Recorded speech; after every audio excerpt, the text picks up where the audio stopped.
கரூர் வேலுச்சாமிபுரத்தில் தவிக பிரச்சார கூட்டத்தில் நெரிசல் ஏற்பட்ட இடத்தில் சிபிஐ அதிகாரிகள் இரண்டாவது நாளாக இன்று காலை 7 மணி முதல் நவீன கருவி மூலம் ஆய்வு செய்து அப்பகுதியில் விசாரணை மேற்கொண்டு வருகின்றனர்.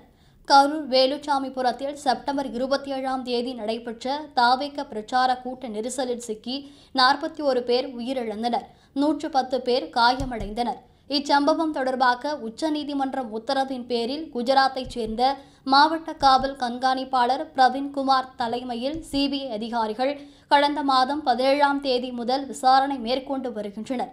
இந்த சம்பவம் குறித்து முதலாக வழக்கு பதிவு செய்த கரூர் நகர காவல் ஆய்வாளர் மணிவண்ணனிடம் வியாழக்கிழமை சிபிஐ அதிகாரிகள் விசாரணை நடத்தினர்.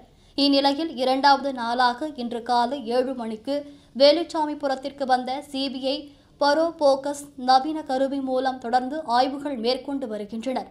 கரூர் வழக்கில் எஸ்ஐடி குழு மற்றும் தனிநபர் குழு மற்றும் பொதுமக்கள் அளித்த பல்வேறு வாக்குமூலங்கள் அடிப்படையிலும் வீடியோ ஆதாரங்களின் அடிப்படையிலும் அவற்றினை ஒப்பீடு செய்வதற்காக சிபிஐ அதிகாரிகள் வீடியோ ஆதாரங்களை மிக துல்லியமாக ஒப்பீடு செய்யும் 3D லேசர் ஸ்கேனர் கருவியை பயன்படுத்தி வருகின்றனர்.